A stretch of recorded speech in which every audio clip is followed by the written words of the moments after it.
Imaginez regarder la photo d'un bébé, mais voir un adulte vous fixer en retour. C'est exactement ce qui est arrivé aux astronomes. Lorsqu'ils ont regardé l'aube des temps, il y a 13,8 milliards d'années. Théoriquement, cela n'aurait jamais dû être possible. Mais les données du James Webb ne mentent pas. Dans l'obscurité profonde, nous avons détecté des galaxies aussi massives que notre Voie lactée actuelle. Elles abritent 400 milliards d'étoiles. Elles sont robustes, brillantes et impossiblement matures. Selon le modèle lambda CDM, la formation de telles structures nécessite une infinité de fusions. Mais ces monstres y sont parvenus en seulement 700 millions d'années. C'est comme construire un gratte-ciel en quelques secondes. Et cette découverte crée une crise majeure pour la science, connue sous le nom de problème du trou noir impossible. Si les mystères qui déchirent les lois de la physique vous fascinent aussi, aimez cette vidéo et rejoignez la communauté Cosmic Drift, car tout ce que nous pensions savoir est sur le point de changer. Nous commençons. Pendant des années, nous pensions avoir résolu l'histoire de l'univers, avoir compris exactement à quoi ressemblait l'aube cosmique. Nous avons cartographié les étoiles, suivi la trace de la lumière jusqu'au commencement des temps, et nous étions convaincus que nos modèles théoriques fonctionnaient à la perfection. Le monde scientifique était certain de savoir comment les galaxies naissaient et grandissaient. Jamais le télescope spatial James Webb a ouvert ses yeux d'or et a regardé plus profondément que quiconque, plus profondément que n'importe quel instrument dans les recoins les plus sombres de l'univers. Et ce qu'il a vu n'était pas seulement une nouvelle donnée. C'était un spectacle qui a stupéfié les scientifiques, qui a ébranlé nos connaissances à la racine. Car, là-bas, dans l'obscurité cosmique, il y avait des choses qui ne devaient pas exister. Maintenant, nous savons que l'histoire des débuts de l'univers pourrait être bien plus complexe et bien plus mystérieuse que nous ne l'imaginions. Pour comprendre pourquoi cette découverte est si bouleversante, vous devez d'abord regarder la chronologie.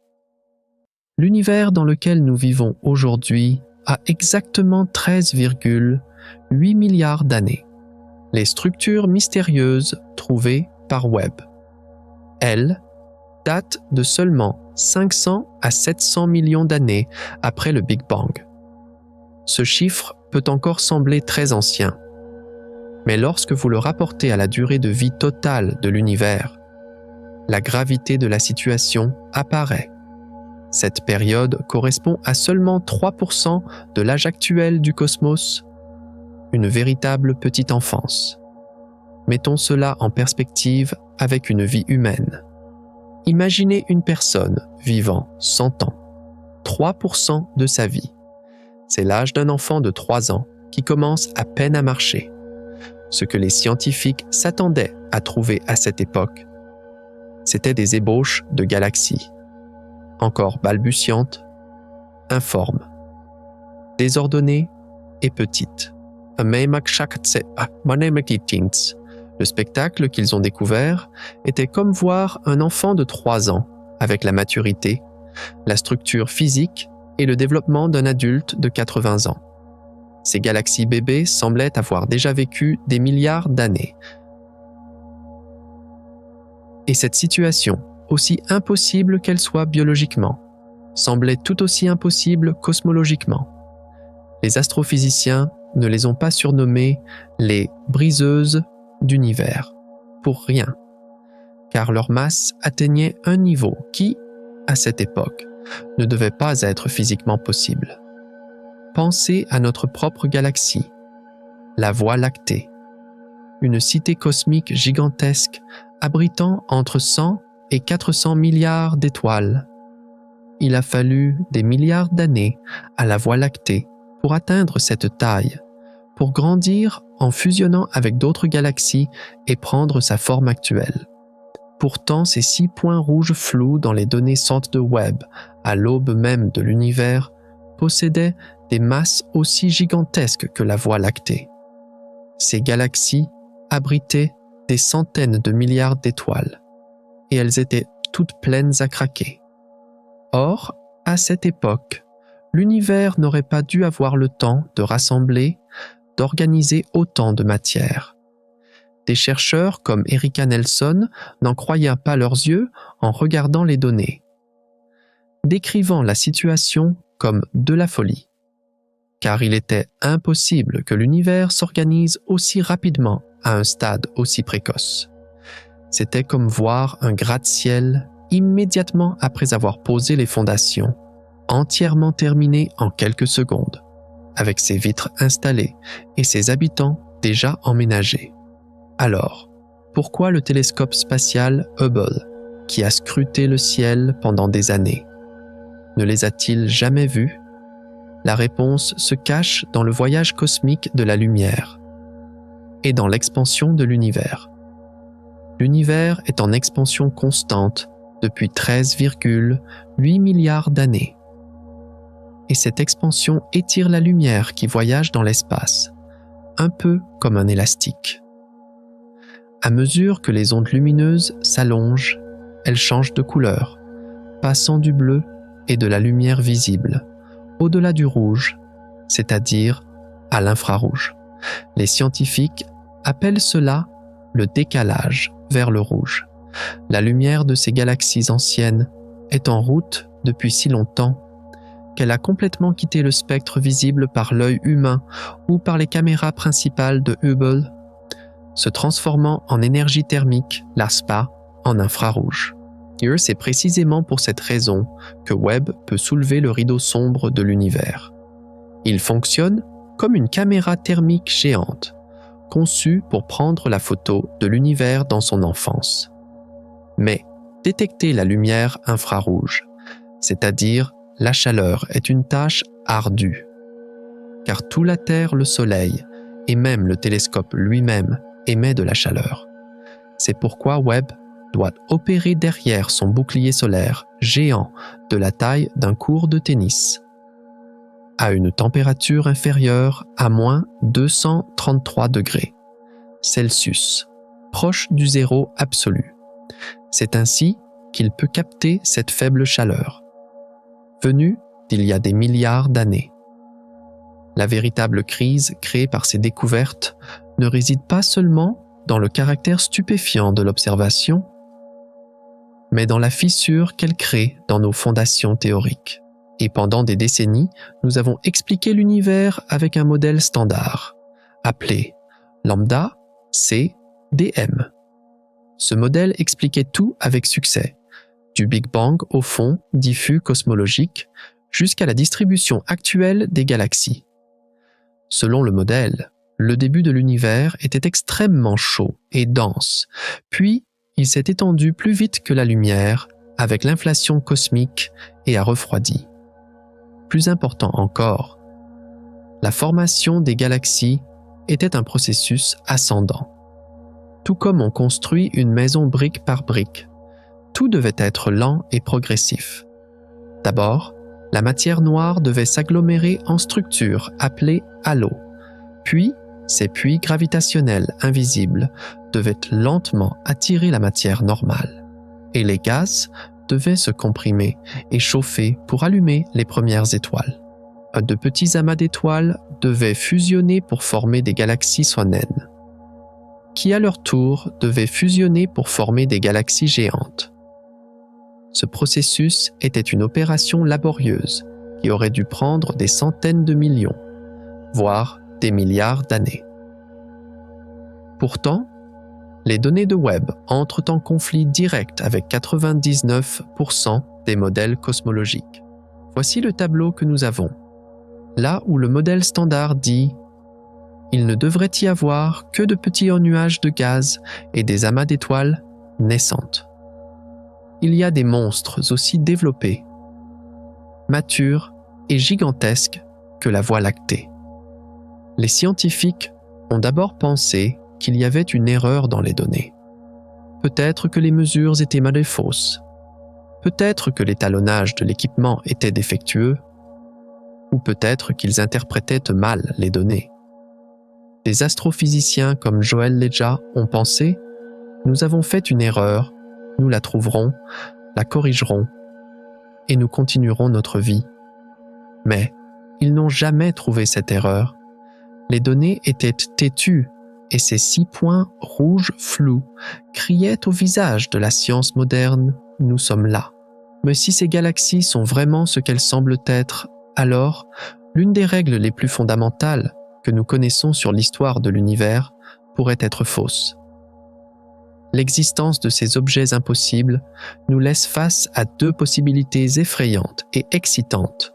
Soit ces points rouges ne sont pas ce que nous pensons, soit les règles de l'univers fonctionnent de manière bien plus différente que nous le croyons. Car ce que nous voyons n'est pas seulement une erreur mathématique sur la taille des galaxies. C'est un problème de chronologie qui défie les lois fondamentales de l'univers. En regardant ces 6 points flous, les scientifiques ne voyaient en réalité que la partie émergée de l'iceberg. En plongeant plus profondément, les problèmes, loin de se résoudre, sont devenus plus complexes et même effrayants. Et ces points n'étaient pas que les premières gouttes d'une tempête, menaçant même les ports les plus sûrs de la cosmologie moderne. Et, au centre de cette tempête, se trouve une classe d'objets entièrement nouvelle et mystérieuse, que les astronomes ont officieusement nommés les petits points rouges. Entre 2023 et 2025, le télescope spatial James Webb en a détecté plus de 300 lors de ses balayages. Ils étaient confinés dans une fenêtre temporelle allant d'environ 600 millions à 1,6 milliard d'années après le Big Bang. À première vue, ils pourraient ressembler à des galaxies ordinaires et faibles. Mais lorsque vous faites passer leur lumière à travers un prisme et que vous analysez leur spectre, c'est-à-dire leurs empreintes digitales, vous comprenez que la situation est tout autre. 80% de ces points portent une signature que le langage scientifique appelle des raies d'émission large. La réalité derrière ce terme technique est glaçante. Les raies larges indiquent que le gaz qui émet la lumière tourne à une vitesse incroyable, tourbillonnant comme un vortex. Et dans l'univers, il n'y a qu'une seule source d'énergie capable de faire tourner le gaz à cette vitesse, les trous noirs supermassifs. C'est là que l'impossibilité entre en jeu. Car au cœur de ces minuscules points rouges se trouvent des trous noirs gigantesques, possédant des millions de fois la masse de notre Soleil. Mais, selon les lois de la physique standard, l'existence de trous noirs aussi grands à cette époque de l'univers n'est techniquement pas possible. La croissance d'un trou noir prend du temps. Normalement, une étoile massive termine sa vie, s'effondre sur elle-même et forme un trou noir. Mais ce n'est que le début. Pour que ce trou noir devienne supermassif, c'est-à-dire atteigne des millions de masses solaires, il doit lentement avaler le gaz environnant pendant des millions, voire des milliards d'années. En physique, on appelle cela la limite d'Eddington. Cette limite est la vitesse maximale universelle à laquelle un trou noir peut manger. Si vous essayez de nourrir un trou noir trop rapidement, la pression de radiation créée par la nourriture repousse la nourriture elle-même. C'est comme essayer de boire l'eau d'une lance à incendie à pleine pression. La pression est si forte que vous ne pouvez pas avaler l'eau. L'eau vous repousse. Alors c'est pourquoi trouver un trou noir ayant atteint cette taille dans les 500 premiers millions d'années de l'univers est aussi illogique que de prétendre qu'un bébé d'1 mois a pris 100 kg en une journée. Mais ces monstres sont là, et il force les physiciens à réécrire l'origine des trous noirs. Pour résoudre ce paradoxe, les scientifiques ont dû se tourner vers des scénarios plus exotiques, plus radicaux. Peut-être que ces trous noirs ne sont pas nés d'étoiles. Peut-être étaient-ils des trous noirs primordiaux. Selon cette théorie, juste après le Big Bang, dans ces moments chaotiques où l'univers n'avait même pas une seconde, la matière était si dense que certaines régions se sont effondrées directement sur elles-mêmes pour former des trous noirs. Dans ce scénario, il n'est pas nécessaire d'attendre que les étoiles naissent, vivent et meurent pour que les trous noirs se forment. Ils étaient là depuis le tout début, comme des taches de naissance de l'univers. Ces graines théoriques auraient pu commencer à avaler la matière environnante instantanément, sans attendre des milliards d'années, et atteindre les tailles gigantesques observées par Webb beaucoup plus rapidement. Certains théoriciens sont même allés plus loin, proposant le scénario de l'effondrement direct. Selon cette idée, les nuages de gaz géants de l'univers primitif, sans jamais se transformer en étoiles, auraient pu s'effondrer en une seule fois pour créer instantanément des trous noirs de dizaines de milliers de masses solaires. C'est comme prendre un ascenseur jusqu'au sommet d'un gratte-ciel, au lieu de monter les escaliers un par un. Cela accélère le processus de manière incroyable. Ces scénarios briseurs d'univers suggèrent que les monstres à l'intérieur des petits points rouges pourraient avoir été là avant même la formation des galaxies. Peut-être que les galaxies ne se sont pas formées en premier pour ensuite faire grandir des trous noirs en leur centre. Peut-être que les trous noirs se sont formés en premier et ont construit les galaxies autour d'eux, comme l'a suggéré le professeur Joseph Silk en 2024. Ces trous noirs pourraient être les premiers architectes de l'univers. Avec leurs jets et leur énergie, ils auraient pu comprimer les nuages de gaz et déclencher la formation d'étoiles, créant ainsi leurs propres hôtes. C'est renverser complètement l'ordre évolutif. Mais le mystère ne s'arrête pas. Là, au contraire, il devient encore plus étrange. Fin 2024, lorsque les scientifiques ont analysé un petit point rouge particulièrement bizarre qu'ils ont nommé The Cliff, la falaise, ils ont été confrontés à quelque chose qui ne correspondait à aucune classification connue. Ce n'était ni tout à fait une galaxie barre verticale, ni un quasar tel que nous le connaissons. Les chercheurs l'ont appelé une étoile trou noir. C'était un objet hybride que même les auteurs de science-fiction n'avaient pas imaginé.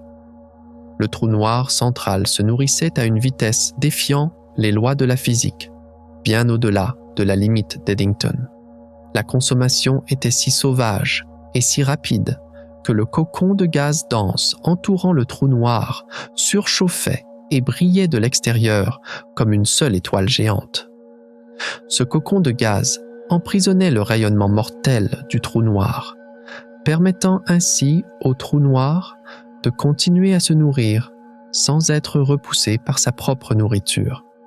C'était un moment où la nature trichait, contournant ses propres règles.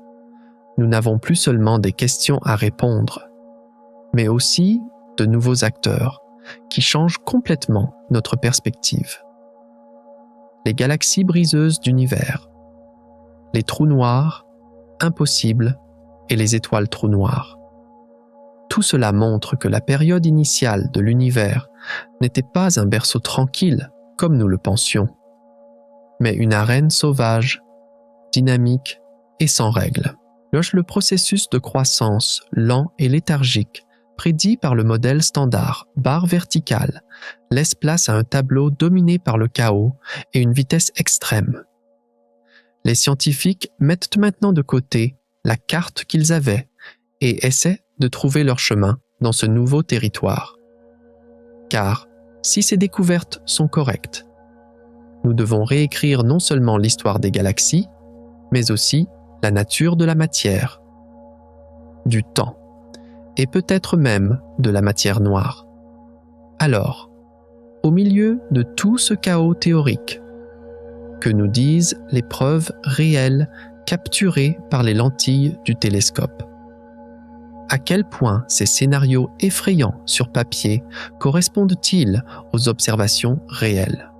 À mesure que les scientifiques traquent ces fantômes, chaque nouvelle parcelle de données, au lieu de nous rapprocher de la réponse, Sambon nous jette dans les bras d'un problème encore plus grand. Il y a une guerre entre les modèles simulés en laboratoire et les photons venus des profondeurs de l'espace. Et maintenant, nous devons descendre sur le front de cette guerre, au cœur même de la découverte. Qu'avons-nous réellement trouvé? Quels secrets non racontés sur l'origine de l'univers nous chuchotent les détails cachés dans ces points rouges? Et à ce moment précis, le voile de brume des débats théoriques s'est levé. Les possibilités effrayantes sur papier se sont transformées en données froides et claires venues des profondeurs de l'espace. Lorsque les premières images du champ profond de Webb sont apparues à l'écran, les scientifiques ne s'attendaient pas seulement à un beau paysage, mais ce qu'ils ont rencontré était une onde de choc qui a brisé les hypothèses les plus fondamentales de la cosmologie. Ils ne doutaient même plus. Ils voyaient, et ce qu'ils voyaient était impossible. Le premier grand choc est venu avec la galaxie de Mésis. Cet objet a été nommé d'après la fille du chef de l'équipe qui l'a découvert. Mais sa mignonnerie s'arrêtait à son nom. Cosmologiquement, c'était un monstre absolu. Lorsque le spectrographe de Webb a analysé la lumière de cette galaxie, il a confirmé que sa valeur de décalage vers le rouge était de Z égale 11,4. La signification de ce chiffre technique était glaçante. La lumière était en route depuis exactement 13,4 milliards d'années. Cela correspondait à seulement 390 millions d'années après le Big Bang. L'univers était donc encore à ses balbutiements. Mais la galaxie de Mésis n'avait rien d'un bébé. Les chiffres ne mentaient pas. Cette galaxie était des ordres de grandeur plus brillantes et plus grandes que les simples amas de gaz qui auraient dû exister à cette époque. Sa masse équivalait à des centaines de millions de masses solaires. Selon les modèles standards, dans les 400 premiers millions d'années de l'univers, le temps physique pour rassembler une masse aussi importante n'existait tout simplement pas. Cette période aurait dû être une ère où l'univers sortait à peine des âges sombres, où les premières étoiles s'allumaient encore sporadiquement. Mais Mésis était là, brillant comme une galaxie mature, exactement là où elle ne devait pas être. Cette découverte a bouleversé toute notre chronologie de l'aube cosmique. Les galaxies s'étaient réveillées bien plus tôt que nous le pensions. Pourtant, Mésis n'était qu'un début. Les yeux de Webb se sont tournés encore plus profondément, vers ce qui était encore plus impossible. Et là, il a rencontré CEERS-93316. Lorsque les premières données photométriques sont arrivées, le silence dans l'équipe a laissé place à des cris de stupeur. Cet objet semblait dater de seulement 235 millions d'années après le Big Bang. 235 millions d'années, ça. C'était un clin d'œil à l'échelle du temps cosmique. Si cette distance était correcte, elle battrait le record absolu de l'univers. Mais le véritable choc était la luminosité de cet objet. L'existence d'une chose aussi brillante, à une telle distance, n'était pas possible avec la densité de l'univers à ce moment-là.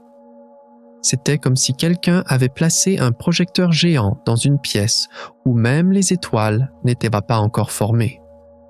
Bien que des analyses spectroscopiques ultérieures et de montrer que cet objet était un peu plus proche. Le mystère n'a pas été résolu. Il a simplement changé de forme, car cet objet était trop étrange pour être un simple amas d'étoiles. Les modèles ne pouvaient pas expliquer une formation d'étoiles aussi intense en si peu de temps. CEERS-9 3316 était un rebelle défiant les limites des modèles cosmologiques, disant « Nous sommes là et nous ne suivons pas vos règles ». Et puis, l'onde de choc a atteint son intensité maximale. GNZ11 est entré en scène. Cette galaxie était connue depuis l'époque de Hubble et était alors considérée comme la frontière. Mais lorsque Webb l'a regardée de plus près, avec des yeux plus perçants, il a révélé le sombre secret qu'elle cachait. GNZ11 n'était pas seulement une galaxie lointaine. En son cœur, elle abritait un trou noir supermassif, se nourrissant activement. Ce trou noir était environ 2 millions de fois plus grand que la masse du Soleil. Ce chiffre était un cauchemar pour la cosmologie, car GNZ11 datait de seulement 400 millions d'années après le Big Bang. En 400 millions d'années, il était impossible pour un trou noir d'atteindre 2 millions de masses solaires, selon la limite d'Eddington. Ce trou noir mangeait beaucoup plus vite que ce que la physique autorisait. Normalement, il faut des milliards d'années à un trou noir pour atteindre cette taille. Mais le monstre au cœur de GNZ11 avait accéléré ce processus des centaines de fois. C'était comme s'il avait courbé le temps sauté les étapes de l'évolution et s'était installé directement au sommet. Cette découverte a failli jeter à la poubelle toutes les théories sur la croissance des trous noirs.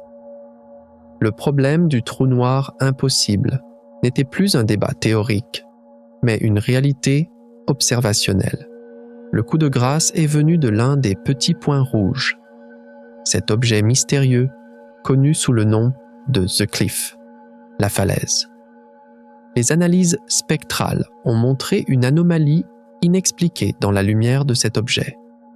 À une certaine longueur d'onde, la luminosité augmentait soudainement de manière abrupte, comme une falaise. Cela ne ressemblait ni à une galaxie normale, ni à un quasar connu. Les modèles ne parvenaient pas à reproduire ce spectre. Les données indiquaient qu'au centre de cet objet se trouvait un trou noir, se nourrissant à des multiples de la limite d'Eddington. Il se nourrissait si vite qu'il avait transformé le gaz environnant en une étoile. Le concept de étoile trou noir, loin d'être une simple fantaisie, est devenu une possibilité concrète avec ces données. Cet objet brouillait la frontière entre galaxie et trou noir, représentant une forme intermédiaire de l'évolution cosmique que nous n'avions jamais vue auparavant. À cette époque précoce de l'univers, un processus exotique se déroulait, où les lois de la physique étaient étirées, voire brisées. C'était la façon de la nature de nous dire « Vous n'avez encore rien vu ?»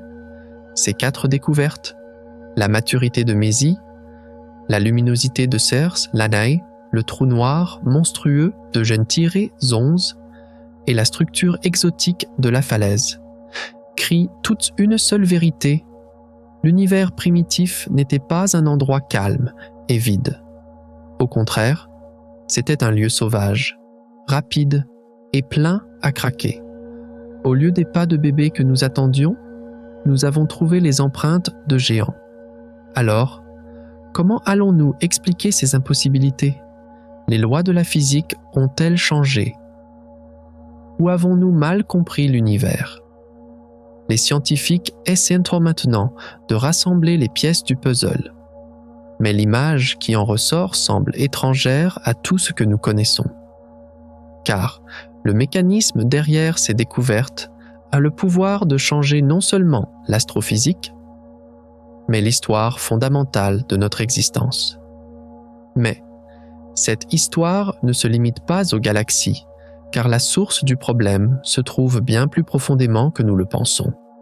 Pendant que les scientifiques se concentraient sur la taille impossible des galaxies, une crise plus insidieuse, plus silencieuse, grandissait en arrière-plan, même l'un des piliers les plus fondamentaux de l'univers. La chimie de ces premiers instants dessinait un tableau complètement différent de ce que prévoyaient nos théories. Ces détails négligés pourraient en fait être la pièce la plus cruciale de la grande image. Le nom de cette nouvelle crise est le paradoxe de la richesse en métaux. Selon la cosmologie standard, au début de l'univers, il n'y avait que de l'hydrogène, de l'hélium et très peu de lithium. Les éléments lourds comme le carbone, l'oxygène, le fer, c'est-à-dire tout ce que les astronomes appellent des métaux, devaient être cuits à l'intérieur des étoiles. Les premières étoiles devaient naître, vivre, mourir et exploser en supernova pour disperser ces métaux dans l'espace. C'était un processus d'enrichissement lent qui devait durer des générations. Pourtant, lorsque Webb a regardé il y a 13 milliards d'années, il a trouvé quelque chose qui ne devait pas être là. Des métaux. Et beaucoup de métaux. Dans certaines galaxies observées, l'abondance d'oxygène atteignait 10 à 20% du taux de métaux du Soleil. Ce chiffre peut vous paraître faible, mais pour cette époque, c'est une anomalie astronomique, à un stade aussi précoce de l'univers. Le cycle de génération d'étoiles, nécessaire pour atteindre une telle densité de métaux, ne rentre pas dans la chronologie existante. Normalement, il aurait fallu des milliards d'années pour atteindre ce niveau. Mais nous voyons des galaxies, seulement 500 à 600 millions d'années après le Big Bang, qui semblent posséder la chimie de l'univers moderne.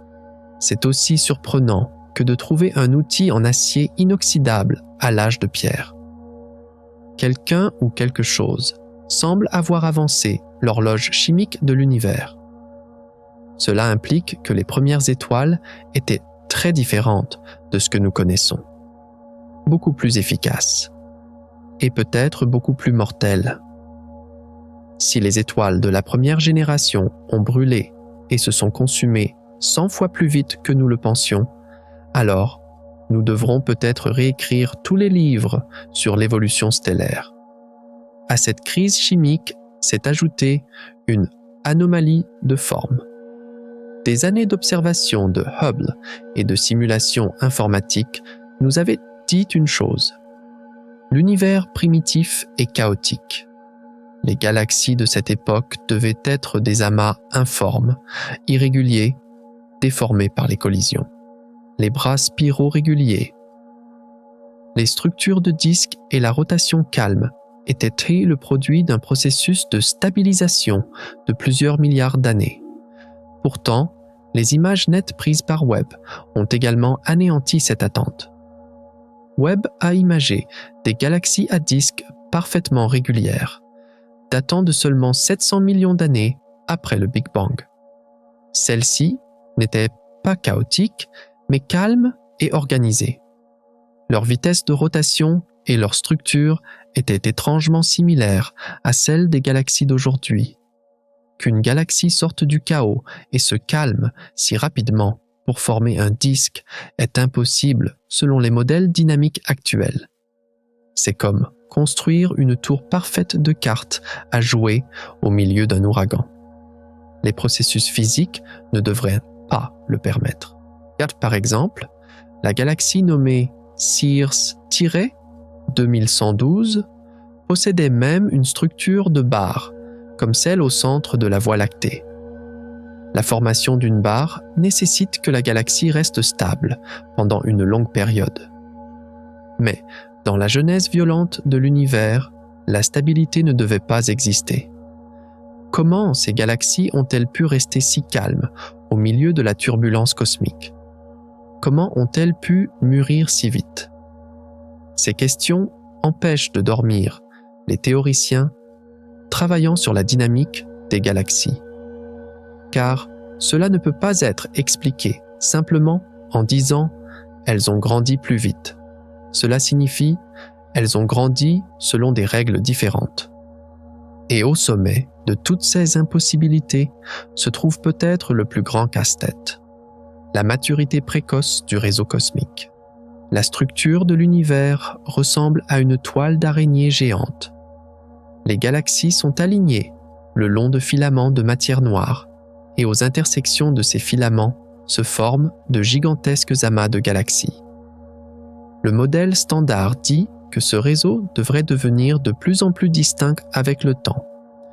Sous l'effet de la gravité, au début, ce réseau aurait dû être flou et faible. Pourtant, lorsque Webb a regardé il y a 13 milliards d'années, il n'a pas trouvé une ébauche floue, mais une structure nette et bien définie. Un proto-amas de 10 galaxies découvert dans le cadre du projet Aspire en était la preuve la plus frappante. Cet amas seulement 830 millions d'années après le Big Bang avait déjà formé une structure massive liée par la gravitation. La masse totale de cette structure était d'une taille inimaginable pour l'époque, plus de 400 milliards de masses solaires. Le fait qu'une structure aussi grande se soit assemblée si tôt met à rude épreuve nos hypothèses sur la vitesse d'agglomération de la matière noire. Normalement, il aurait fallu beaucoup plus de temps à la matière noire pour former un puits aussi grand.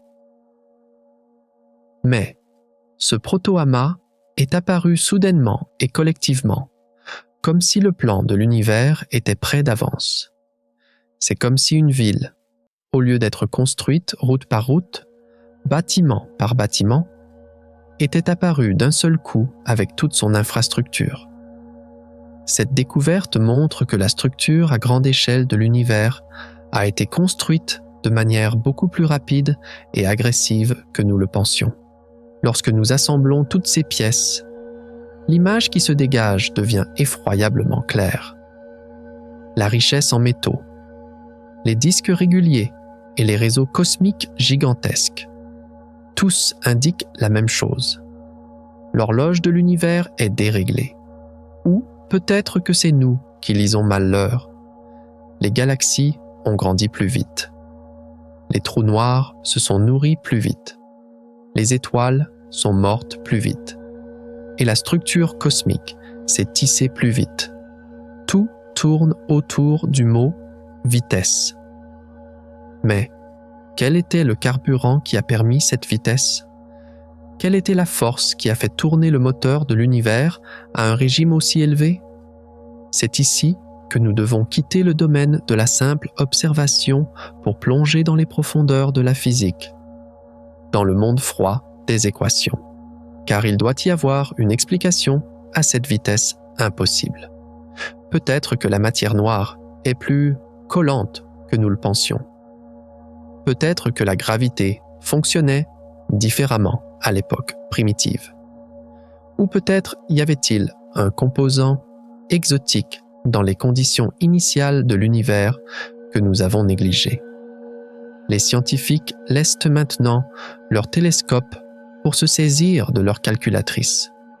Car, pour expliquer ces observations, ils doivent comprendre les mécanismes les plus fondamentaux du fonctionnement de l'univers, ses engrenages et rouages invisibles. Et pour résoudre ce mécanisme, nous devons regarder de plus près le cœur technique des données que Webb nous offre et Satya. La lumière elle-même. Alors, comment ce télescope révolutionnaire révèle-t-il ses secrets? Et quels indices ces détails techniques nous donnent-ils pour trouver une solution? Alors, comment fonctionne exactement la technologie qui a rendu toutes ces découvertes possibles? La capacité du télescope spatial James Webb à voir si profondément et à révéler les secrets les plus anciens de l'univers n'est pas le fruit du hasard, mais le résultat d'une conception d'ingénierie miraculeuse. Pour dépasser les limites des télescopes précédents comme Hubble et pour réaliser ces observations jugées impossibles, il nous a fallu développer une perspective entièrement nouvelle. Maintenant, Descendons sous le capot de cette machine à remonter le temps et comprenons comment ces engrenages complexes tournent, comment ils gèrent cette danse délicate de la lumière. Car ces détails techniques ne sont pas de simples caractéristiques, ce sont les clés qui changent notre façon de comprendre l'univers. Au cœur de cette révolution technique se trouvent les mécanismes de décalage vers le rouge et de détection infrarouge. L'expansion de l'univers étire physiquement la lumière qui voyage dans l'espace. Pour comprendre cela, imaginez la sirène d'une ambulance. Lorsque l'ambulance s'approche de vous, les ondes sonores se compressent et le son devient plus aigu. Lorsqu'elle s'éloigne, les ondes s'étirent et le son devient plus grave. Il en va de même pour la lumière. Mais ici, c'est la couleur qui change au lieu de la hauteur du son.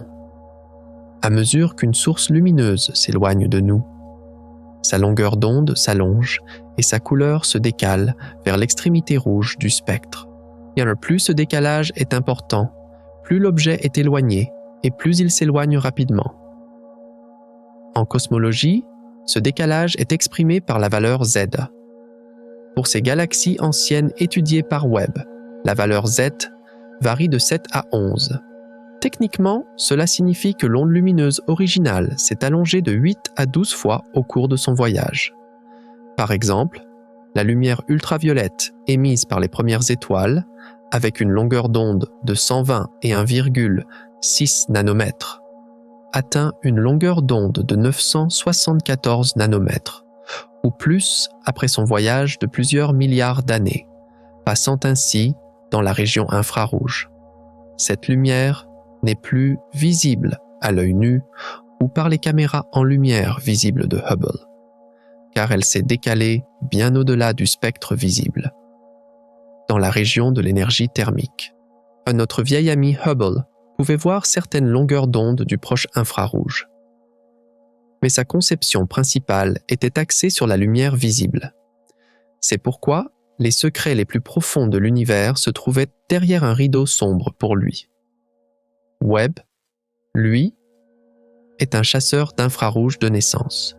Ses instruments NIRCam, la caméra proche infrarouge, et MIRI, l'instrument pour l'infrarouge moyen, peuvent atteindre balayer une large gamme de longueurs d'onde de 0,6 à 28 micromètres.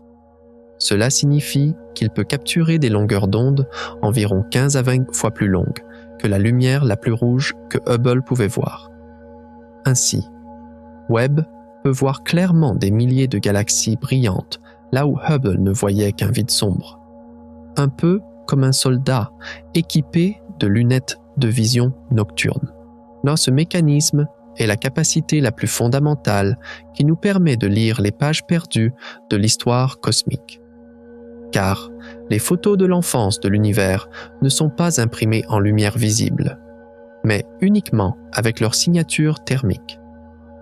Mais capter la lumière infrarouge, c'est-à-dire la chaleur, représente un défi colossal, même en travaillant dans l'espace. Car tout y compris le télescope lui-même émet de la chaleur. Si les miroirs ou les capteurs de Webb chauffent, la lumière infrarouge qu'ils émettent eux-mêmes noirait les signaux faibles venus des profondeurs de l'espace. C'est comme chercher une luciole en plein jour en tenant une torche allumée. Vous ne verrez jamais la luciole à cause de votre propre lumière. Pour résoudre ce problème, les ingénieurs ont développé le système de refroidissement passif et bouclier solaire, la pièce la plus emblématique de Webb. Ce bouclier solaire est un parasol géant de la taille d'un court de tennis, composé de 5 couches. Ces couches sont faites d'un matériau spécial appelé kapton, plus fin qu'un cheveu. La mission du bouclier est de bloquer la chaleur provenant du Soleil, de la Terre et de la Lune. Le côté chaud du bouclier, face au Soleil, copote, peut chauffer jusqu'à 85 degrés Celsius, tandis que le côté sombre, où se trouve le télescope, reste à moins 233 degrés Celsius, soit 40 Kelvin. C'est une différence de température énorme, de près de 300 degrés. Grâce à ce refroidissement passif, la chaleur propre du télescope est réduite au minimum, lui permettant de s'adapter au froid glacial de l'espace. Hubble en orbite autour de la Terre était constamment exposé à la lumière du Soleil chauffant et refroidissant, ce qui limitait sa sensibilité à l'infrarouge. Webb, en revanche, a été placé au point de Lagrange L2, à 1,5 million de kilomètres de la Terre. Ici, il peut garder son bouclier solaire constamment tourné vers le Soleil, protégeant ses optiques dans une obscurité et un froid éternel. De plus, pour l'instrument MIRI, même ce refroidissement passif n'est pas suffisant. Il est refroidi à moins 266 degrés Celsius, soit seulement 7 degrés au-dessus du zéro absolu, grâce à un refroidisseur actif appelé cryocooler. Ce froid extrême permet à Webb d'éliminer presque entièrement le bruit thermique. Le télescope, non aveuglé par sa propre chaleur, peut entendre même les chuchotements les plus faibles de l'univers. Cet environnement silencieux améliore le rapport signal sur bruit des centaines de fois par rapport à Hubble et rend routinière des observations jugées impossibles. Un autre mécanisme critique est l'analyse spectroscopique et en particulier la technologie du réseau de micro-obturateurs. Prendre simplement une photo d'un corps céleste ne suffit pas pour comprendre ce qu'il est. C'est comme essayer de connaître l'histoire de la vie de quelqu'un en se basant uniquement sur son apparence. Pour comprendre sa véritable identité, sa composition chimique, sa distance et son mouvement, il faut faire passer cette lumière à travers un prisme et la décomposer en un arc-en-ciel, c'est-à-dire obtenir son spectre. L'instrument NIRSPEC de Webb fait exactement cela. ECMES, avec des milliers de galaxies dans l'espace, les examiner une par une aurait pris des années. C'est là qu'intervient le génie de l'ingénierie, les micro-obturateurs. Ce système est composé d'environ 250 000 minuscules fenêtres, chacune de l'épaisseur d'un cheveu humain. Ces fenêtres peuvent être ouvertes et fermées individuellement par magnétisme.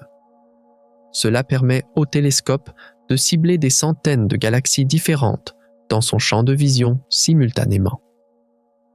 La lumière des étoiles indésirables ou des objets brillants est bloquée en fermant les fenêtres, tandis que seule la lumière des galaxies faibles, ciblée, est admise. Cette technologie est utilisée pour la première fois dans l'espace.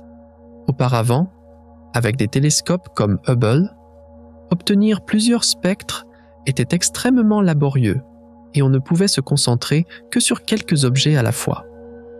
Webb, lui, peut enregistrer le spectre de plus de 100 galaxies simultanément, en haute résolution, en une seule exposition. Cela augmente l'efficacité de manière incroyable. Grâce à cette technologie, les empreintes chimiques de centaines d'objets mystérieux, comme les petits points rouges, ont pu être collectées en très peu de temps. Les spectres montrent avec précision la présence et les proportions d'éléments comme l'hydrogène, l'oxygène, le néon. Par exemple, l'arrêt Lyman alpha ou la rupture de Balmer, observée dans le spectre d'une galaxie, nous permettent de déterminer avec précision son âge et son historique de formation d'étoiles.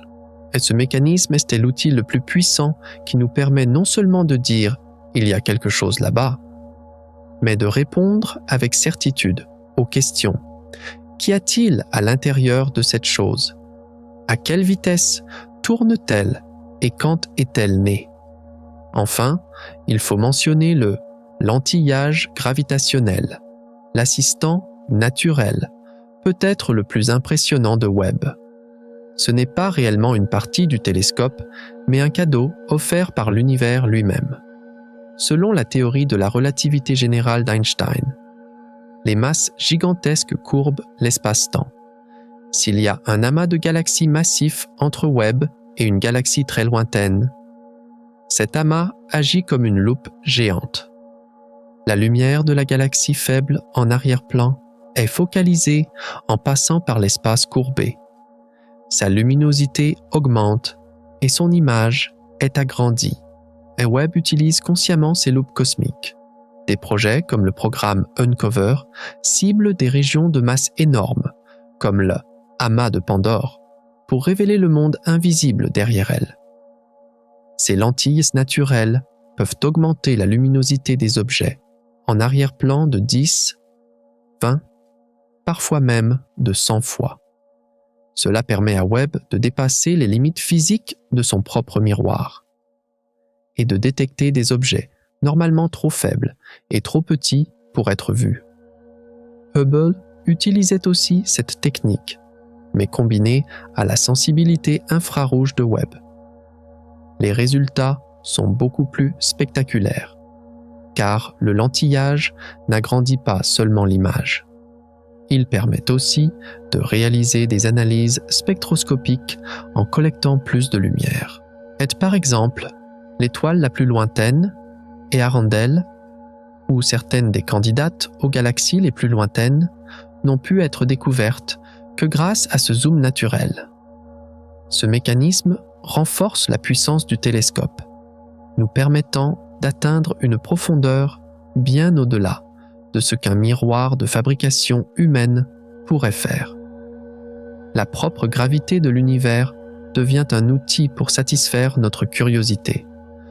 Toutes ces technologies, le miroir géant en or qui collecte la lumière, le bouclier solaire qui le refroidit, les spectrographes qui analysent la chimie et les lentilles propres à la nature, travaillent toutes en parfaite synchronisation dans un seul but, nous montrer l'enfance de l'univers. Grâce à ces mécanismes, ces points rouges flous se transforment en données, en histoire, à messe. Le matériel du télescope n'est qu'une facette de l'histoire. La manière dont ces données sont traitées après leur arrivée sur Terre. Comment les scientifiques transforment ces chiffres bruts en découvertes significatives est l'autre dimension, peut-être plus complexe, du travail, car l'excellence technique seule ne suffit pas. Nous avons aussi besoin des outils mentaux pour l'interpréter. Alors, une fois que nous avons ces données en main, quelles sont ces autres méthodes? Ces héros silencieux que nous utilisons pour les analyser, et à la tête de ces héros silencieux se trouve la modélisation photométrique et spectroscopique, qui empêche les données de rester sur le papier et les transforme en un univers vivant. Les données brutes envoyées par Webb ne sont en réalité qu'un énorme tas numérique de valeurs. Si extraire de ce tas la masse, l'âge ou le type d'étoile d'une galaxie. C'est comme assembler un puzzle de milliers de pièces sans regarder l'image sur la boîte. Pour résoudre ce puzzle, les scientifiques utilisent des modèles de galaxies synthétiques qu'ils créent en laboratoire. Ce processus est similaire à la comparaison des empreintes digitales d'une scène de crime avec les enregistrements d'une base de données. Les chercheurs écrivent des codes informatiques complexes qui calculent comment des populations d'étoiles d'âges différents, de taux de métaux différents et de quantités de poussière différentes émettraient de la lumière. Par exemple, ils créent un modèle de galaxie jeune et poussiéreuse et un modèle de galaxie vieille et propre. Ensuite, ils comparent les données réelles de Webb avec ces modèles. Et si les données de Webb correspondent à 99% au graphique du modèle jeune et poussiéreux, ils concluent que cette galaxie est effectivement jeune et poussiéreuse. Mais cette méthode est risquée surtout pour la période initiale de l'univers. Car nos modèles sont basés sur les lois de la physique et les observations de l'univers d'aujourd'hui. La possibilité que les étoiles d'il y a 13 milliards d'années se soient comportées très différemment de celles d'aujourd'hui complique cette comparaison. Par exemple, pour calculer la masse d'une galaxie de 500 millions d'années, nous utilisons le rapport masse-lumière de ces étoiles. Nous nous basons sur la masse et la lumière émise par une étoile, comme le Soleil, Kadmé. Et si les premières étoiles étaient 100 fois plus massives que le Soleil et 1 million de fois plus brillantes?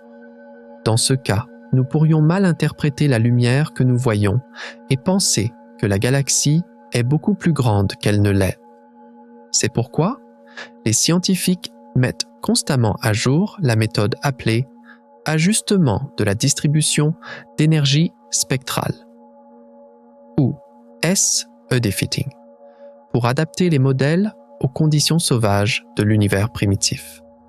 Ces simulations numériques sont l'outil mental le plus critique qui remplit les vides que le télescope ne peut pas voir et transforme l'observation en information significative. Un autre mécanisme vital est celui des simulations cosmologiques, qui rendent visible l'invisible et cartographient indirectement le plus grand secret de l'univers, la matière noire. Webb ne voit que la lumière, mais la matière noire, qui constitue 85% de l'univers, n'émet pas de lumière. Il est impossible de la voir, mais il est possible de calculer ses effets. Les scientifiques créent une copie virtuelle de l'univers sur des superordinateurs. Dans ces simulations, ils entrent les conditions juste après le Big Bang, c'est-à-dire les minuscules différences de densité du fond diffus cosmologique. Ensuite, ils appuient sur le bouton « Démarrer » et regardent l'univers virtuel évoluer pendant 13,8 milliards d'années. Les équations de la gravité calculent, seconde par seconde, comment la matière noire s'agglomère, comment le gaz tombe dans ses amas et comment les galaxies se forment. Ces simulations nous disent ce que Webb devrait voir. Même si la simulation dit « après 500 millions d'années du Big Bang, il ne devrait y avoir que de petites galaxies naines » et que Webb trouve une « galaxie briseuse d'univers géante ». C'est un signal d'alarme. Cela indique qu'il y a une lacune dans les lois fondamentales de la physique que nous avons entrées dans la simulation ou dans les conditions initiales. Auparavant, ces simulations étaient beaucoup plus simples et ne pouvaient suivre que la matière noire. Le comportement du gaz, la formation d'étoiles ou la rétroaction des trous noirs étaient modélisés de manière très grossière, faute de puissance de calcul. Mais aujourd'hui, des simulations modernes, comme Illustri TNG ou FIR, peuvent modéliser les flux de gaz à l'intérieur d'une seule galaxie avec un détail incroyable, presque sans limite de résolution. Ainsi, nous pouvons comparer les observations de Webb avec les résultats des simulations, pixel par pixel. Cette comparaison est le champ de bataille où la physique théorique rencontre et est testée par la réalité. Les simulations sont le seul guide qui nous permet de comprendre le squelette invisible derrière l'observation, c'est-à-dire le réseau de matière noire et l'histoire dynamique de l'univers. La dernière, et peut-être la plus stratégique pièce de cet arsenal technique, est celle des grands relevés du ciel ou Survey Satellite, qui organise la collaboration scientifique et le partage de données. Chaque seconde d'un télescope comme Webb vaut de l'or, et il est impossible de faire des découvertes en regardant au hasard. C'est pourquoi les scientifiques conçoivent des projets gigantesques qui balayent le ciel de manière systématique. Un des projets connus sous des acronymes comme JADS, Sears, Uncover sont en fait l'organisation de milliers d'heures de temps d'observation et du travail de centaines de scientifiques. La logique de ces relevés est similaire à celle d'un chasseur de trésors qui divise sa carte en carrés et fouille chaque carré systématiquement. Le projet JADES vise à cibler la région du champ ultra-profond, déjà observé par Hubble, pour révéler les voisines beaucoup plus faibles et plus lointaines des galaxies connues. Cette région, qui ne couvre qu'un dixième de la surface de la pleine Lune dans le ciel, abrite des dizaines de milliers de galaxies.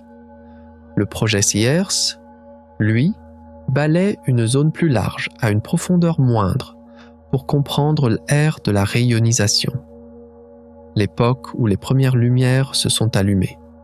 Auparavant, de telles données restaient confidentielles pendant des mois, voire des années, examinées uniquement par une petite équipe menant le projet. Mais avec l'ère web, cette culture a changé. Les données sont désormais ouvertes au monde entier beaucoup plus rapidement, parfois instantanément. Cette approche de science ouverte a incroyablement accéléré le rythme des découvertes. Un étudiant au Japon, en buvant son café du matin, peut accéder à la base de données de la NASA et trouver un détail qu'un professeur en Amérique avait manqué. Les petits points rouges ou certaines galaxies records ont été découvertes grâce à cette intelligence collective et ce partage rapide des données. Ce mécanisme montre comment la science a évolué, non seulement technologiquement, mais aussi sociologiquement. La découverte n'est plus le produit d'un seul génie, mais d'un réseau mondial. Tous ces détails techniques, les miroirs qui captent la lumière, les spectrographes qui l'analysent, les modèles et simulations qui traitent les données, se sont réunis pour révéler une vérité monumentale. L'ingénierie et la théorie, main dans la main, ont éclairé les âges les plus sombres de l'univers. Mais cette victoire technique, avec les données qu'elle a apportées, au lieu de nous rassurer, nous a conduits au bord d'un problème beaucoup plus grand et plus bouleversant. Car nous savons maintenant que le télescope fonctionne parfaitement et que les données sont correctes. Et si les données sont correctes, cela signifie que l'erreur n'est pas dans la mesure, mais dans notre croyance la plus fondamentale sur l'univers lui-même. Mais maintenant, nous devons quitter le port sûr des détails techniques et nous diriger vers le cœur de la grande tempête créée par ces découvertes, vers le grand débat qui divise le monde scientifique et vers la confrontation inévitable qui nous attend. Car ce qui est vraiment excitant et effrayant, ce n'est pas ce que ces machines ont trouvé, mais ce que leur découverte signifie. Mais ce qui est vraiment passionnant, c'est que ces données n'ont pas seulement réfuté les théories sur papier, elles nous ont rapprochés, comme jamais auparavant, de cette grande explosion au cœur du cosmos, de ce premier cri.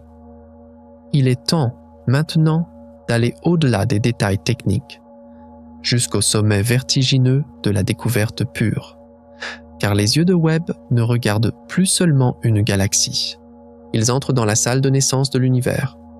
Le rideau se lève, les lumières s'éteignent, et l'histoire barre verticale se réécrit sous nos yeux. Le premier choc a eu lieu avec l'apparition de JADES-GS-Z14-0. Ce n'était pas une découverte ordinaire. C'était l'Everest de l'astronomie. Au début de l'année 2024, le monde scientifique a retenu son souffle, car les données pointaient vers la lumière la plus lointaine, la plus ancienne que l'humanité ait jamais vue. Une valeur de décalage vers le rouge de Z égale 14,32. La traduction de ce chiffre technique était la suivante. Cette galaxie était là seulement 290 millions d'années après le Big Bang. Une période où l'univers avait moins de 2% de son âge actuel. Jamais personne Jamais aucun télescope n'avait pu remonter aussi loin dans le temps. Or, cette galaxie record n'était pas seulement choquante par sa distance, mais aussi par sa nature. Sa taille était de 1600 années-lumière de diamètre. Pour l'époque, c'était une taille colossale. Et sa luminosité, elle était si brillante qu'elle émettait 5 fois plus de lumière que ce que prévoyaient les modèles théoriques. Des centaines de millions de jeunes étoiles brillaient à l'intérieur de cette galaxie. Cette galaxie était si petite que sa masse était un 10 millième de celle de la Voie lactée. Mais l'énergie qu'elle émettait était disproportionnément grande. Lorsque Webb a mesuré le mouvement du gaz et des étoiles tournant à l'intérieur de cette galaxie, il a réalisé une vérité choquante. Une galaxie aussi petite émettait une lumière ultraviolette assez puissante pour dissiper le brouillard de l'univers. C'était comme si une fourmi avait le pouvoir de déclencher un incendie de forêt. JD1 et ses semblables étaient les héros anonymes qui ont initié l'âge des Lumières de l'univers. Cette découverte a prouvé que ce ne sont pas les galaxies géantes qui ont écrit l'histoire de l'univers, mais ces naines, petites mais travailleuses. Et le débat connu sous le nom de « problème des petites galaxies » a pris une nouvelle dimension avec cette découverte. Ce n'était pas la taille qui déterminait le destin de l'univers, la passe, mais l'efficacité. Et le dernier acte s'est ouvert avec les disques parfaits, apportant peut-être le plus grand problème philosophique. Rebelle 25. Cette galaxie était le coup le plus élégant et le plus mortel porté à la théorie du début chaotique de la cosmologie. Seulement 700 millions d'années après le Big Bang, c'est-à-dire à une époque où l'univers balbutiait encore, nous avions devant nous une galaxie à disque en rotation, aussi ordonnée que la Voie lactée. Rebels 25 était une galaxie parfaitement froide et calme. Le gaz et les étoiles à l'intérieur ne tourbillonnaient pas de manière chaotique, mais tournaient sur une orbite régulière, comme un disque vinyle. Le rapport entre sa vitesse de rotation et sa vitesse de mouvement aléatoire était le même que celui des galaxies spirales modernes d'aujourd'hui. C'était IM possible. Les simulations disaient qu'à cette époque, les galaxies devaient être en désordre constant à cause des collisions, des fusions et des flux de gaz. Il aurait fallu des milliards d'années à une galaxie pour se calmer et prendre la forme d'un disque. Mais Rebels 25 avait atteint cette maturité avant même que le premier milliard d'années de l'univers ne se soit écoulé. C'était aussi surprenant qu'un enfant de 5 ans dansant parfaitement comme un danseur de ballet avec 40 ans d'expérience. Comment? Quel processus physique pouvait calmer et ordonner si rapidement une galaxie dans l'environnement violent de cette époque? Cette découverte a complètement fait s'effondrer la théorie de la stabilisation du disque. Les galaxies pouvaient s'organiser beaucoup plus vite que nous le pensions. Peut-être que le passage du chaos à l'ordre n'était pas un processus lent et douloureux, mais un saut rapide et inévitable. Cette situation a invalidé tous les manuels sur l'évolution des galaxies, les briques de l'univers.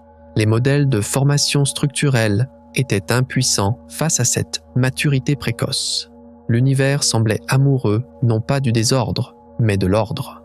Maintenant, lorsque nous mettons côte à côte ces moments épiques, la distance record de Jadès, le trou noir impossible de UHZ1, l'organisation précoce de la grappe de raisin cosmique, le mystère des galaxies fantômes, la lumière solitaire des rondelles, l'héroïsme de JD1 et l'ordre parfait de Rebels 25. L'image qui en ressort est vertigineuse. Le premier milliard d'années de l'univers n'est pas cette période sombre, vide et lente que nous attendions. Au contraire, c'est une ère incroyablement dynamique, explosant comme un feu d'artifice, où la vie et la structure jaillissent de tous les coins.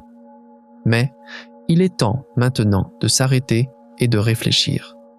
Baissons les télescopes un instant, mettons de côté les données et écoutons ce silence profond que ces découvertes créent dans l'esprit humain. Car une telle vitesse, une telle maturité précoce, une telle richesse inattendue soulève non seulement la question du comment, mais aussi une question beaucoup plus grande, beaucoup plus fondamentale, la question du pourquoi. Pourquoi l'univers était-il si pressé? Pourquoi n'a-t-il pas attendu une seule seconde pour former les briques de la vie, les étoiles, les galaxies et les trous noirs? Quel était le but de cette hâte cosmique?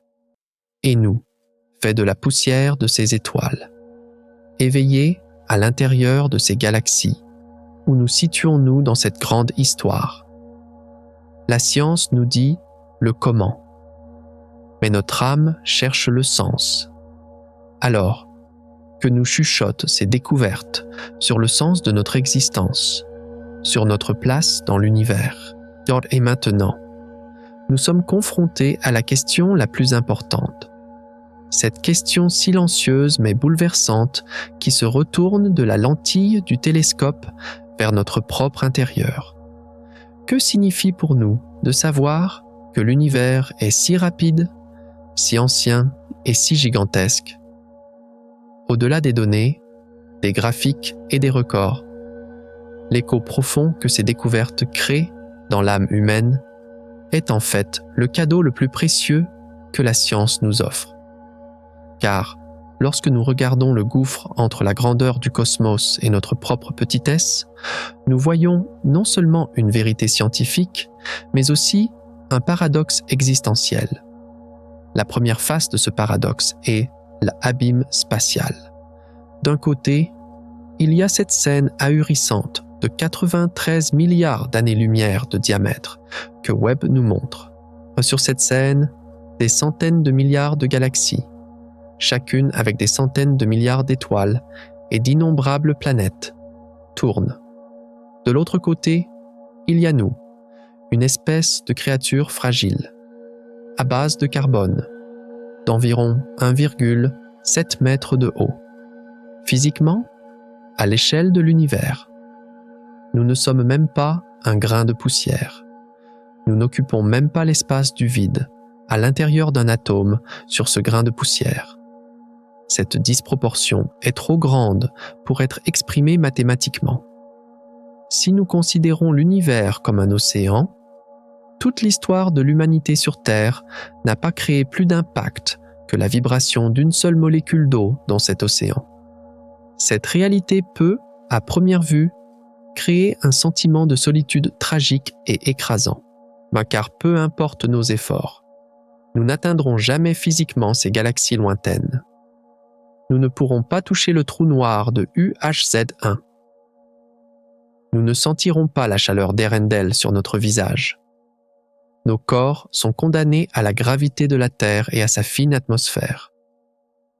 Les barreaux de notre prison cosmique sont tissés avec la limite de la vitesse de la lumière et la brièveté de la vie humaine. Face à cette infinité, il était naturel de se demander « Quelle est l'importance de ma vie, de mes soucis ou de mes joies ?»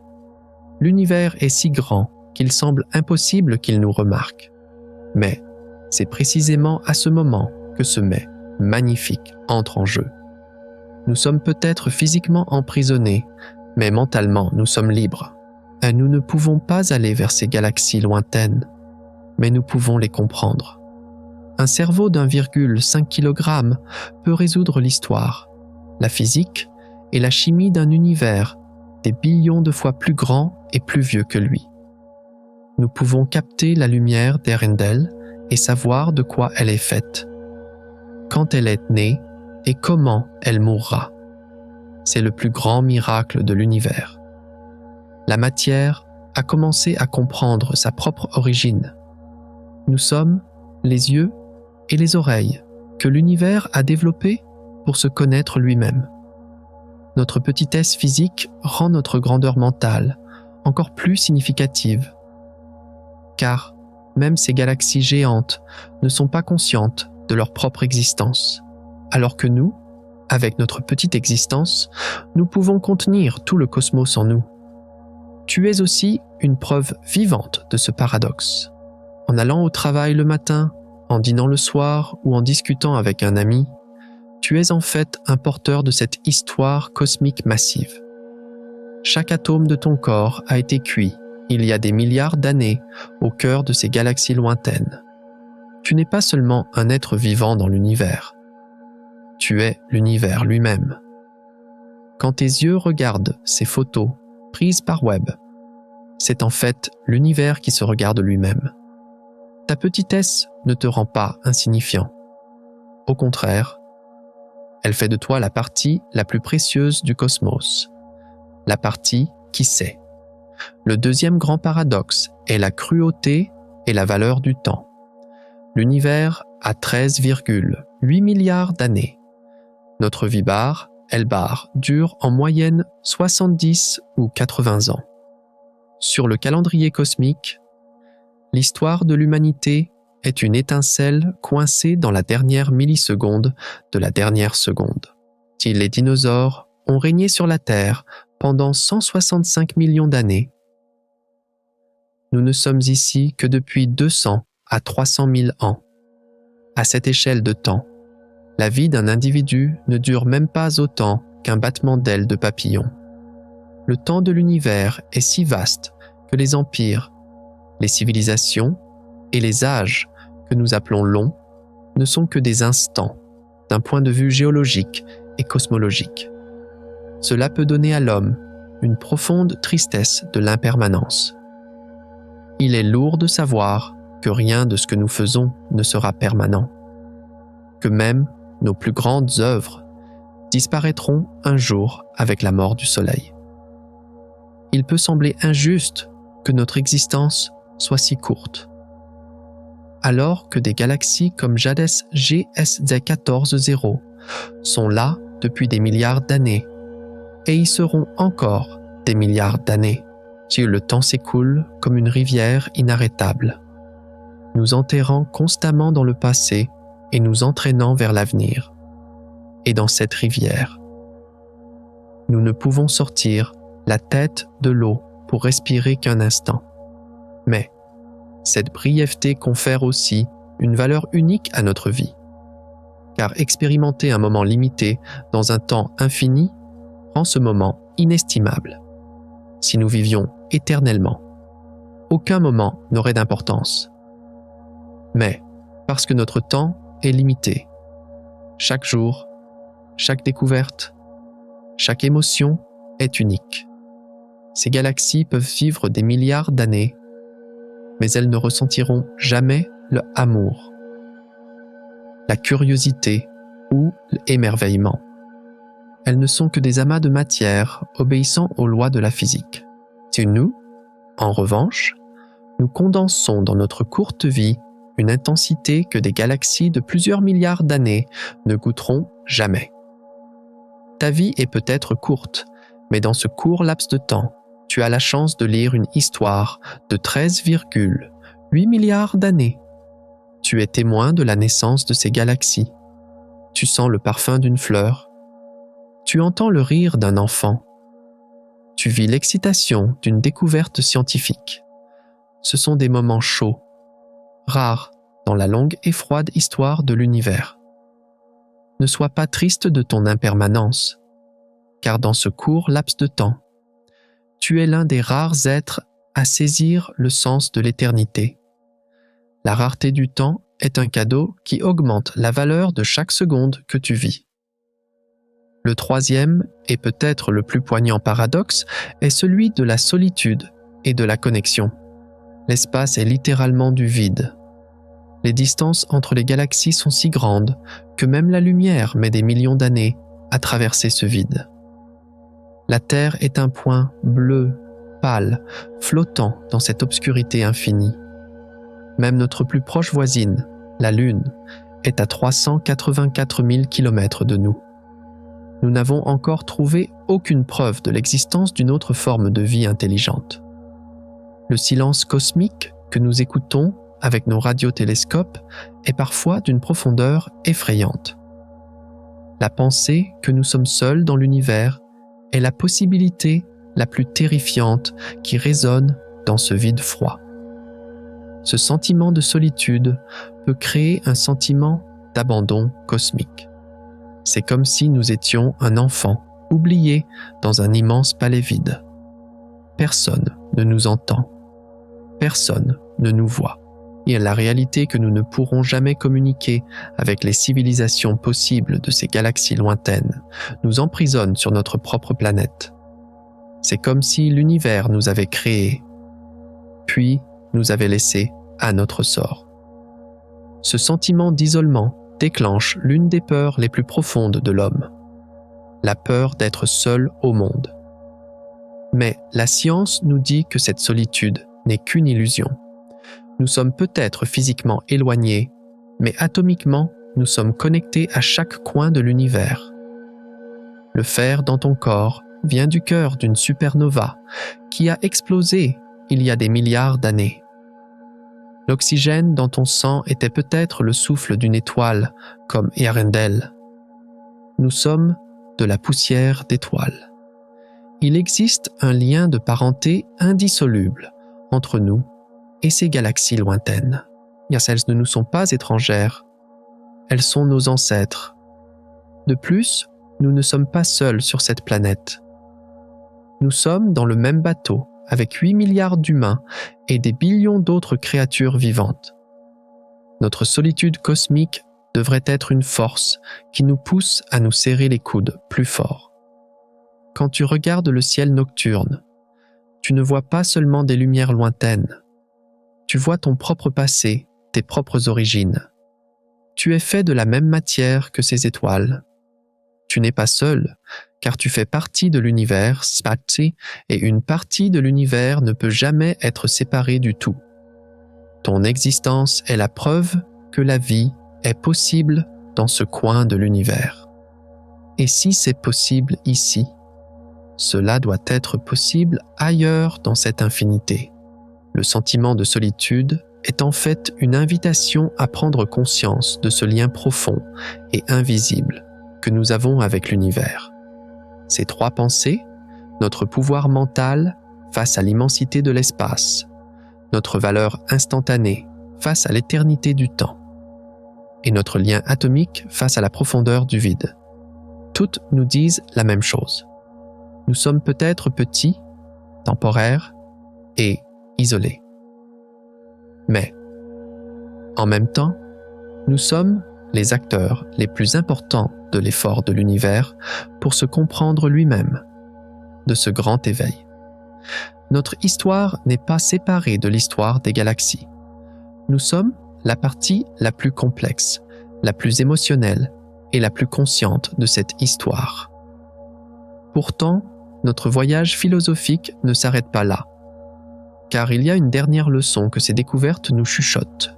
Or, cette leçon ne concerne pas seulement notre passé ou notre place actuelle, elle concerne notre avenir, c'est-à-dire ce que nous ferons de cette connaissance, où cette perspective cosmique mènera notre civilisation. Et cette dernière pensée contient peut-être le message le plus vital que toutes ces données scientifiques portent pour l'humanité. Et ce message, bien plus que de satisfaire une curiosité scientifique, contient la responsabilité pour l'avenir. Plus nous en apprenons sur l'histoire de l'univers, plus le fardeau augmente pour ceux qui écriront la suite de cette histoire, c'est-à-dire nous. Ces galaxies primitives que Webb nous a montrées, ces premières étoiles, ce début chaotique et rapide, sont en fait notre héritage.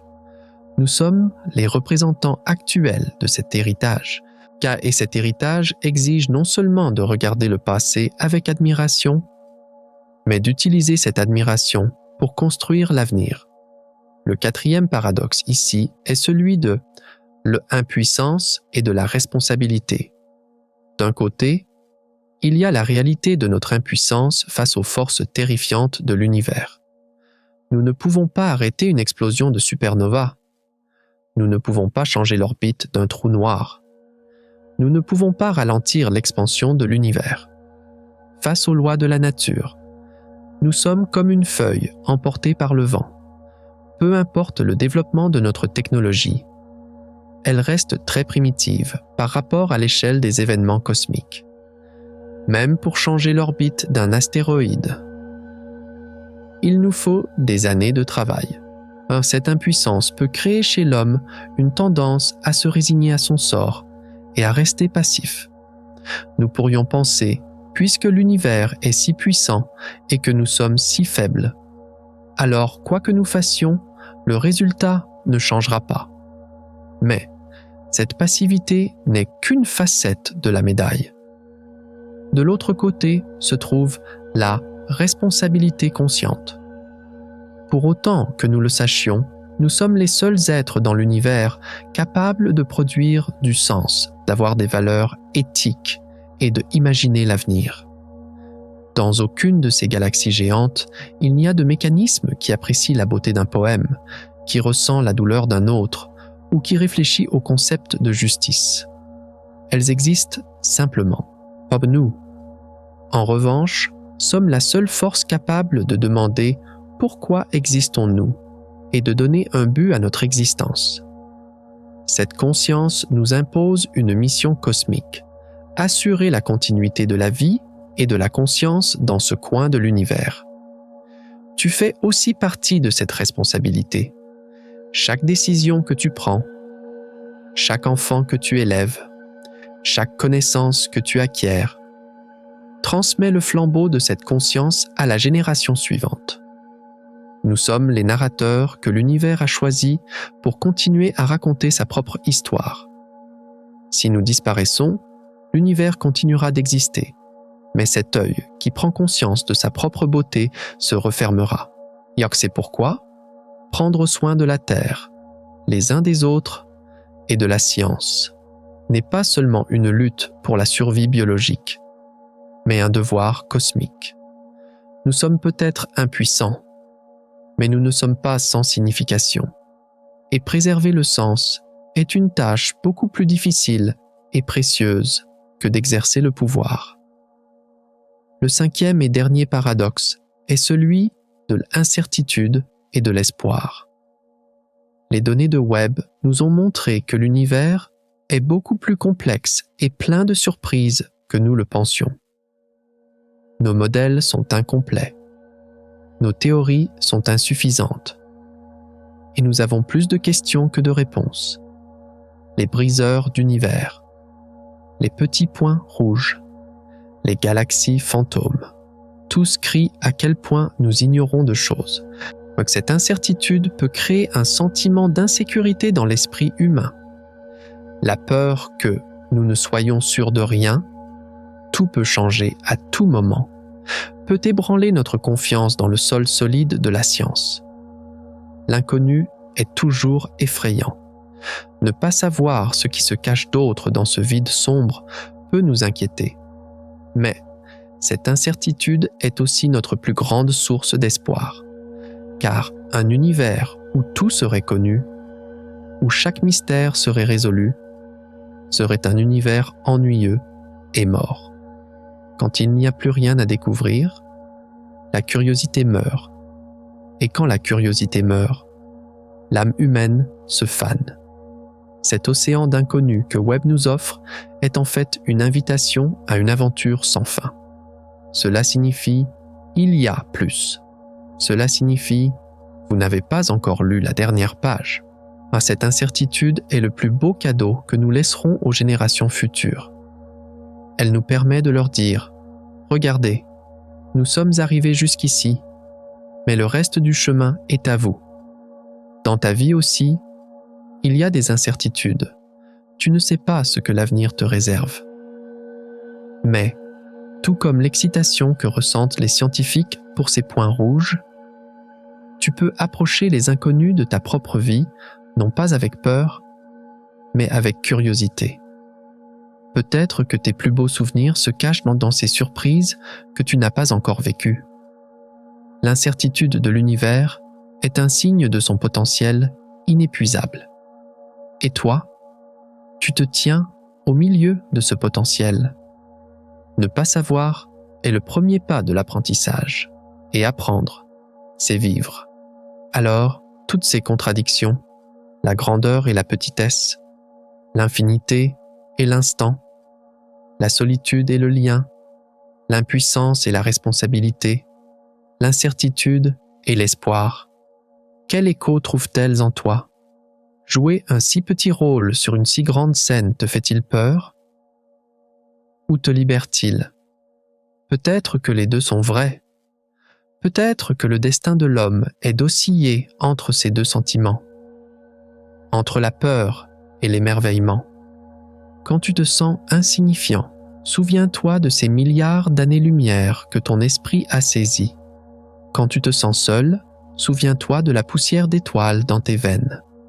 Quand tu te sens impuissant, souviens-toi de cette conscience qui porte le sens de l'univers. Tous ces sentiments font partie de la nature complexe et belle de l'être humain. Et le télescope Webb ne nous a pas seulement montré une image de l'univers.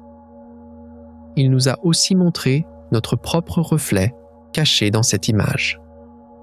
Ce que nous avons vu dans ce miroir n'était pas seulement un univers physique, mais aussi un univers émotionnel et mental. Nous savons maintenant que le voyage ne finira jamais.